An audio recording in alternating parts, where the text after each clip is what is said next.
Luck, ఆ చిట్టిలో నా luck ఉంది. శంకర్ సార్తో వర్క్ చేయాలి, రామ్ చరణ్ సార్తో వర్క్ చేయాలి, దిల్ రాజు ప్రొడక్షన్లో వర్క్ చేయాలి.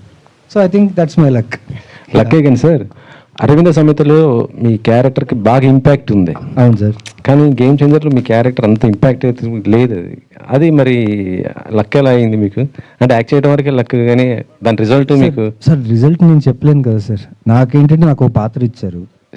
సినిమా రిజల్ట్ నేను అనట్లేదు, మీ క్యారెక్టర్కైనా అంత అది ఆల్రెడీ జనాలకి అంత కనెక్ట్ అయ్యేది ఏం కనిపించలేదు మీ క్యారెక్టర్ దాంట్లో. అదే sir, audience is the final sir. వాళ్ళు కనెక్ట్ అవ్వలేదు, దే డిడ్ంట్ కనెక్ట్.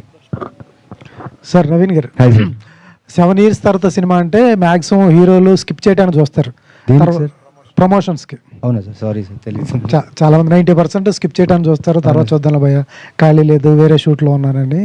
మీరు మాత్రం పర్టికులర్గా ఈ సినిమా కోసం వచ్చి ప్రమోషన్ చేస్తున్నారు.